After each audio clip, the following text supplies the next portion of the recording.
céus estiveram muito próximos dessa casa.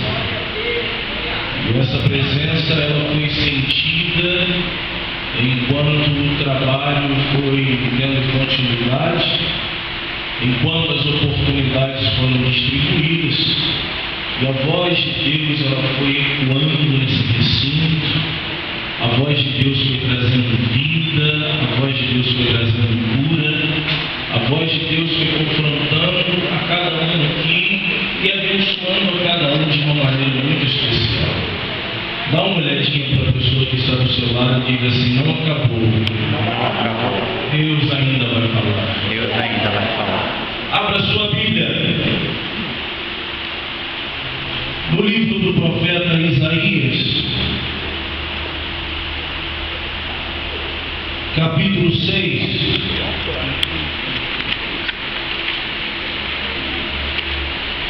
Nós vamos ler apenas o verso 1. Quando você procura, eu quero agradecer a missionária Dora, que nos contactou ali no nosso local de trabalho, e com muito carinho, consegue mostrar que esse irmão lá queria que o irmão estivesse trazendo a palavra do Senhor na quarta-feira que vem. Nós estamos aqui. Quero agradecer a irmã Dora por essa ponte, promover o nosso retorno nesse ministério. Estivemos aqui há algum tempo pregando ali no local improvisado, quando esse templo era construído, e agora pisar aqui dentro e ver tudo isso é, sem sombra de dúvidas, encorajador e nos leva a acreditar que o Deus que fala Deus que faz o povo se reunir no meio de Poeiral é o mesmo Deus que faz o povo se reunir diante desses ar-condicionados aí. Porque Ele é fiel, viu? Ele é fiel. Estou feliz em me encontrar aqui com alguns irmãos. Pastor Felipe Rodrigues, que com muito carinho nos atendeu, né? Cantor Romário, são homens de Deus, viu, irmãos? Podem convidar, podem contactar, porque você vai estar levando para a sua igreja algo de bom. Pessoas de Deus, que têm caráter, que são sérias e que são usadas pelo Senhor. Todos encontraram? Amém. Assim está escrito: no ano em que morreu o rei Uzias, eu vi ao Senhor assentado sobre um alto e sublime trono, e o seu séquito enchia o seu séquito enchia Pode tomar o seu assento dando glória a Jesus. Glória! Meus irmãos, se nós analisarmos os 5 primeiros capítulos deste livro, nós vamos perceber, através do discurso do profeta, a presença de palavras muito duras, a presença de profecias um tanto amargas. Se nós percorrermos em casa, e eu te convido a fazer isso, os primeiros 5 capítulos do livro, que recebe o título de O Livro do Profeta Isaías, nós vamos perceber que Isaías agora ele visualiza os moradores de Judá, e ele começa a perceber o caos. Ele começa a perceber o caos que havia tomado conta daquele lugar, o caos que havia tomado conta daquelas pessoas, porque Judá agora, ela não presta mais aquele culto, com aquela essência legítima, com aquela adoração priorizada ao Deus dos céus. Não, Judá agora ela está miscigenada. Judá agora, durante o dia, adora o Deus dos céus, mas à noite ela adora deuses pagãos.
paciência Tenha com um pouquinho ele, de paciência com ele. porque no final vai valer a pena.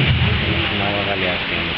Jó agora, ele conhece a Deus daquilo que ele escuta. As notícias correm, porque notícias são assim, tanto positivas quanto negativas, tanto boas quanto más. Notícias têm um poder de correr de uma maneira avassaladora. Ou seja, Jó morava na terra de Ur, Abraão morava na terra de Uz. E o que Deus estava fazendo na vida de Abraão lá, atravessava quilômetros, quilômetros e quilômetros, e chegava aqui em Ur, nos ouvidos de Jó. Deixa eu já começar a falar o que Deus me autorizou a falar aqui nessa tarde. Tem notícias que estão correndo na terra. Tem notícias ao teu respeito que estão saindo de dentro da tua casa, estão rompendo fronteiras, estão atravessando quilômetros e chegando em outros lugares. E é por isso que você tem passado por tudo que você tem passado de cabeça erguida. Por quê? Porque é o Espírito de Deus te sustentando, é Deus segurando na sua mão direita, é Deus segurando na sua mão esquerda. E quando as notícias a teu respeito saem da tua casa e chegam a outros locais, as pessoas começam a entender como ele pode passar por tudo isso, como ela pode passar por tudo isso e ainda continuar de pé. Por quê? Porque Deus está sustentando a tua história e a tua história vai se tornar uma notícia ainda melhor para aqueles que ouvirem. Quem acredita e toma posse dessa palavra, levanta aí a tua mão mais um pouco e adora Deus mais um pouquinho, porque ele ainda continua no lugar.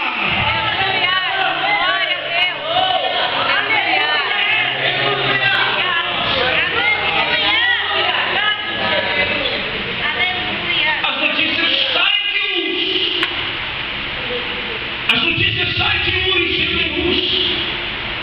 Agora Jó começa a entender que o Deus que está fazendo coisas tremendas lá com Abraão pode fazer na vida dele também.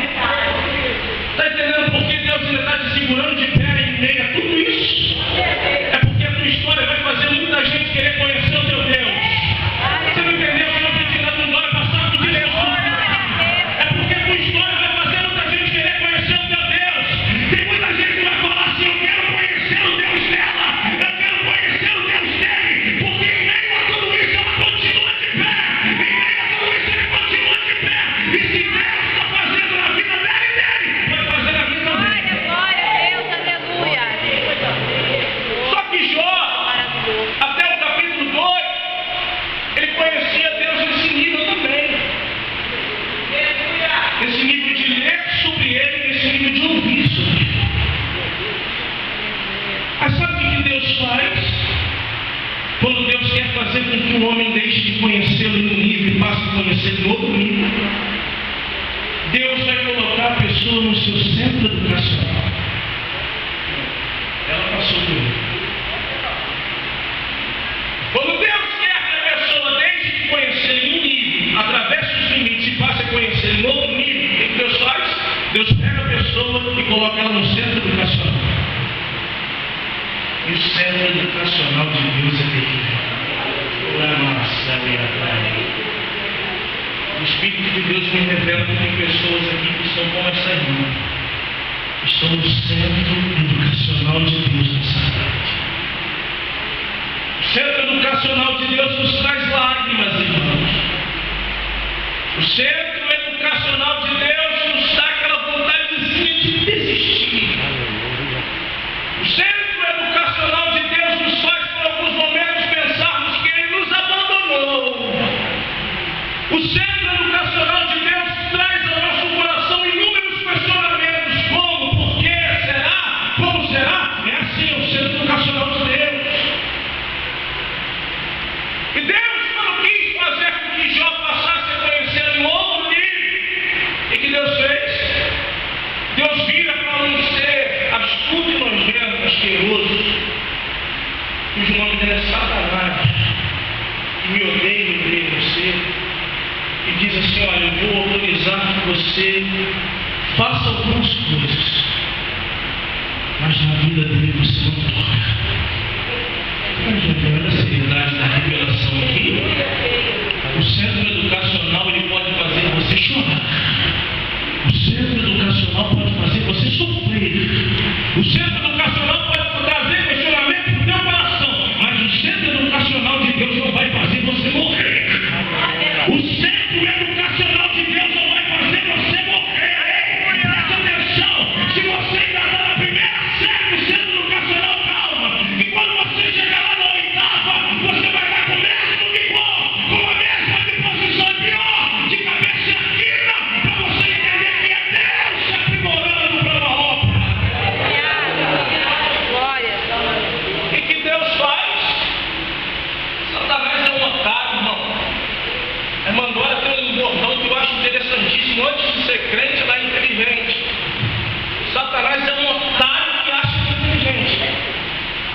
Não sabe ele que ele é um boneco de fantoche nas mãos de Deus, e Deus faz aquilo que ele quer. Deus faz aquilo que ele quer. E nessa noite o Espírito Santo me traz aqui e me coloca sobre os meus ombros a incumbência de te dizer: para de ficar com medo do diabo, para de ficar com medo de trabalho de bruxaria, feitiçaria, simpatia. Para com isso, irmão. Satanás não passa de um empregado de Deus em alguns momentos. Ele acha que é o cara, mas ele não passa de um funcionário. Para que Deus quer usar ele para apertar alguém na terra que ele usa. Só que Deus impõe limite. Deus fala assim: ó, você pode ir até a porta de vidro, mas de lá para lá não vai. Sabe por quê, irmão? Porque Deus ainda está no controle de tudo. Seu glória poderia ser maior. Deus ainda está no controle de tudo. Dá uma olhada para a pessoa que está do seu lado e diga assim: pare de temer, pare de se preocupar, é só um tempo. É Deus tratando de algumas questões que precisam ser tratadas. Só que tem um porém: Satanás só vai até onde ele permite, Satanás só vai aonde ele limita, porque daqui para lá é com ele. O que Satanás faz? Faz a casa cair e matar 10 filhos. O que Satanás faz? Arranca os bens de Jó. O que Satanás faz? Ele toca na estrutura física.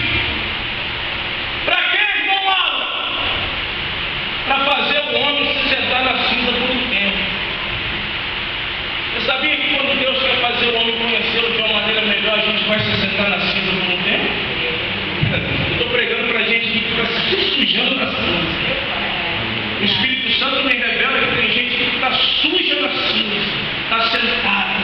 Mas que é isso, irmão? Eu não estou lançando palavras ao vento nessa tarde, eu não estou mesmo agora. Tem pessoas aqui que estão se sujando na cinza, que estão todas sujas na cinza. Eu não sei se está com um caco de telha na mão, eu não sei o que está na mão, mas está se raspando por esses dias. Só que tem um porém, meu irmão: Deus só coloca crente sentado na cinza para ele poder se revelar de uma maneira maior. Aleluia! Meu Deus! Palavra confiança, quer caracá. Glória! Ai, que a fome é dos manos. Glória, glória, aleluia! Ele senta na cinza. E para você conhecer a plenitude do Altíssimo, primeiro você tem que sentar no chão. Entendeu a inversão? A Bíblia diz que aquele que se exalta, ele é o quê? Humilhado. Agora aquele que se humilha, ele é o quê? Exaltado. Com Deus é assim. Para você ter uma história profícua e profética lá na frente, primeiro você tem que experimentar a cinza hoje. Até porque para quando você pegar o microfone na mão, você ter bagagem. Você não vai contar a história dos outros, você vai contar tudo. Entendeu? Você está passando pela aprovação. Lá na frente, quando você abrir a boca para profetizar, você vai estar contando a sua história. Está entendendo o porquê da cinza? Lá na frente ela vai servir. Guarda ela no pote. Bota ela dentro de um pote de margarina, se for preciso, e guarda na estante da tua casa. Aí quando uma pessoa entra lá e fala assim: olha para aquele pote ali, ó. Ali a cinza que simboliza o início da minha trajetória. Se eu tenho tudo isso aqui hoje, é porque um dia eu passei na cinza primeiro.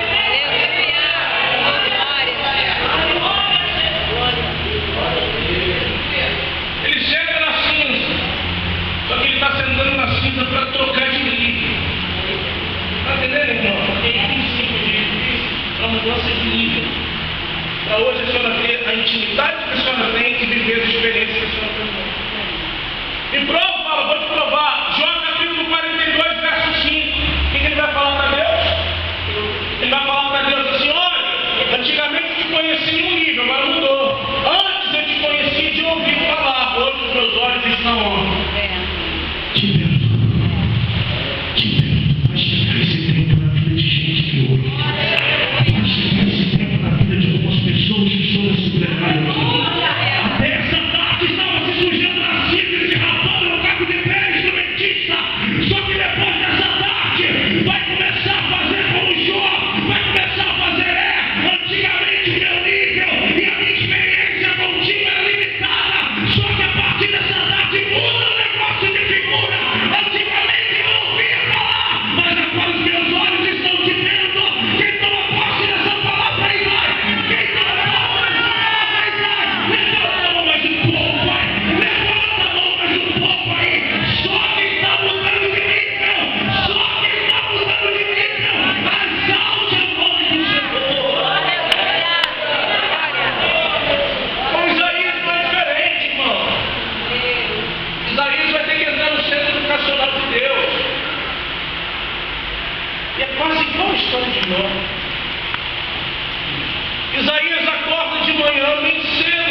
assim, ela surpreende a gente. Notícia ruim nunca é bem avisada, né? Ela chega sem avisar. Uma bela manhã, Isaías coloca o pé para fora de casa. E a notícia chega na porta dele dizendo assim: você perdeu o seu primo. O seu primo morreu. Uma coisa é você falar assim: olha,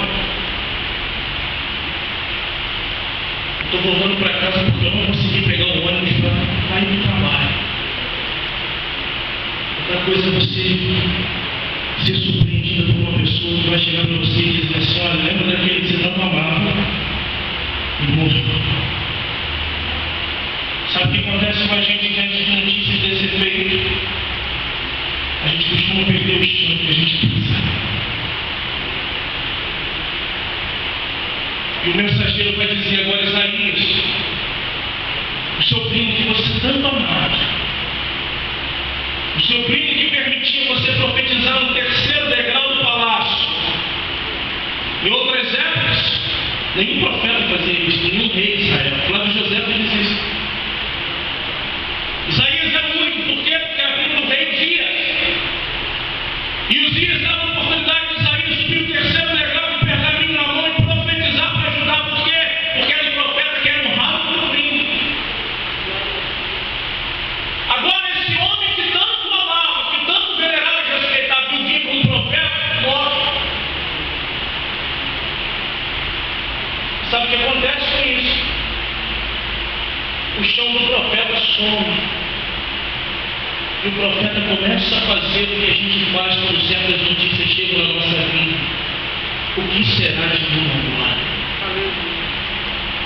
O Espírito Santo mudou toda a palavra nessa tarde. Eu vim com um outro sermão preparado de casa, mas quando sentei ali, o Espírito de Deus falou: meu filho, hoje você vai falar para pessoas que estão sofrendo perdas, os que sofreram e que se tornaram irreparáveis na sua história. Estou pregando para a gente aqui que nunca mais foi a mesma depois que perdeu aquele. Aquele você sabe de quem o Espírito está falando. Estou pregando para pessoas aqui nessa tarde que nunca mais conseguiram ser a mesma depois que perderam aquela situação. Aquela situação, você sabe que Deus está trazendo para a memória. Isaías, ele perde o chão, irmão. Por quê? Porque uma notícia ruim, ela tem um problema que consegue desestabilizar o ser humano quase que inteiro.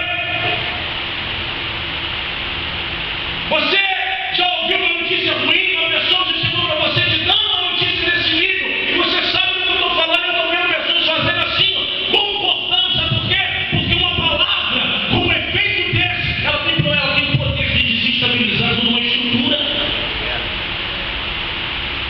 Isaías agora perde o chão, irmão. Isaías agora simplesmente, minha missionária, não sabe mais o que vai fazer. Porque além de amar o primo, ele era o primo que mais respeitava como profeta de todo Israel. Sabe o que acontece? Isaías para, Isaías pensa, Isaías começa a refletir. E ele vai tomar a decisão que alguns já tomaram esse ano e que alguns nessa tarde estão pensando em tomar. Isaías, ele pensa: eu literalmente vou dar um tempo. Eu literalmente vou dar um tempo. Eu vou procurar um tempo. 10 amigas. Vou procurar o sumo sacerdote, que é o meu pastor, o Gadol Coelho, e vou entregar a minha carteirinha de profeta na mão dele. Vou dizer: pastor, eu vou dar um tempo. Por quê? Porque eu vou querer que as minhas emoções passem por uma restauração primeiro, porque eu estou bem. Meu Deus, esse é um trabalho de círculo de oração. Para vir um trabalho de círculo de oração tem fé, tem que ter fé, é verdade. Mas tem pessoas aqui nessa tarde que vieram, mas que já estão cansadas e que já pensaram na possibilidade de não vir mais. Deus está falando. Aleluia. Isaías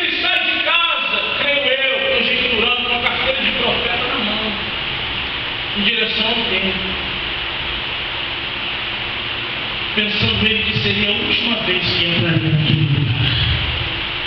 Eis, eu não sei quais foram as perspectivas que te trouxeram aqui nessa tarde.